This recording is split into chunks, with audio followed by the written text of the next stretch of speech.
नमस्कार साथीहरु, आज म तपाईहरु सामु काफलपाको भन्ने चराको बारेमा सानो एक जानकारी दिँदैछु। तस्बिरमा देखिरहनु भएको छ काफलपाको भन्ने चराको तस्बिर। काफलपाको चरा एक घुमन्ते चरो हो जुन एसियामा पाइन्छ। यस चरोले आफ्नो गुड बनाउँदैन। यो एक खैरो र सेतो रङ मिसेको छिर्केमिर्के हुन्छ। झन्डै यसो हेर्दा ढुकुर जस्तो रङ हुन्छ, तर चरी कालो कोकले जत्रै हुन्छ। काफलपाको चराले कोइलीको चरोको जस्तै अन्य चरोको गुडमा अण्डा पार्दछ। यस चरोले खास गरेर भ्याकुरको गुडमा अण्डा कुराउँदछ। अण्डा कुरालेपछि काँडे भ्याकुर चरोले आफ्नो र आफ्ना अथवा काफलपाको चरीको चल्लालाई कुनै भेदभाव नगरिकन हुर्काइदिन्छ। यो एक घुमन्ते चरो भएकोले फूल पार्ने र बच्चा हुर्काउने काम विभिन्न देशमा गर्दछ। काफलपाको चराले चीनमा मे महिनादेखि जुलाईसम्म, त्यस्तै नेपाल र भारतमा मार्चदेखि अगस्तसम्म, त्यस्तै बर्मामा जनवरीदेखि जुन महिनासम्म, त्यस्तै मलेसियामा जनवरीदेखि अगस्तसम्म बच्चा कुराउँदछ।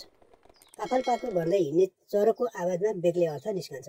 काफलपाको आवाज काफलपाको भन्ने चरीको पोथीले भालेलाई आकर्षण गर्नको लागि निकालेको आवाज हो। यस चरोले बोलेको आवाजको कारण त्यो चरोले आफ्नो बास बस्ने क्षेत्र बनाएको हुन्छ। त्यसै कारण अन्य चराहरूको लागि यो क्षेत्र काफलपाको चरोको वासस्थान रहेछ भन्ने थाहा हुन जान्छ। तर काफलपाको चरीको नेपाली कथा यस्तो रहेको छ। नेपाली लोककथा अनुसार परापूर्व कालमा बुवाआमा गुमाएका दुई दाजु बहिनी थिए। ती दाजु बहिनी एक्लै बस्दथे। उनीहरूका बुवाआमाको मृत्युसँगै गुजाराको अभावमा भोकै बस्न बाध्य हुनु पर्थ्यो।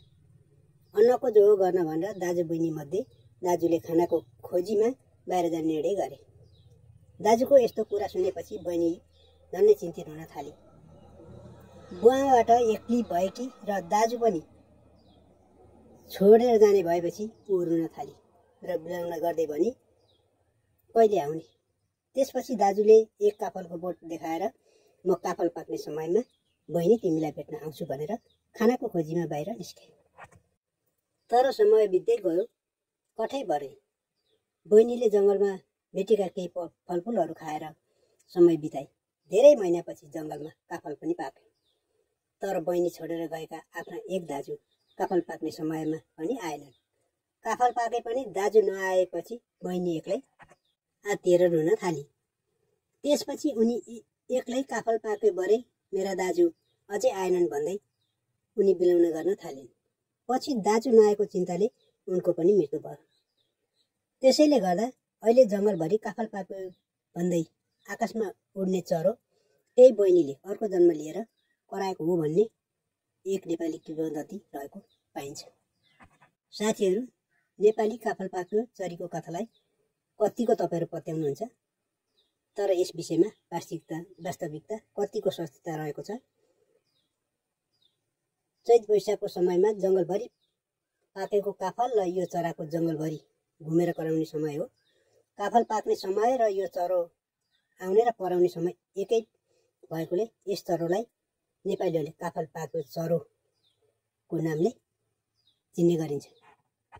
नेपालीमा काफल पाको चराको नाम काफल पाको भए पनि यसको वैज्ञानिक पक्ष पनि अर्कै रहेको पाइन्छ।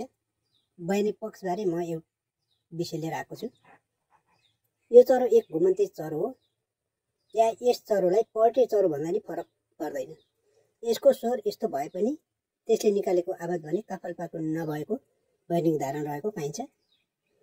यस चराको वैज्ञानिक नाम क्युक्युलस माइक्रोप्टेरस हो।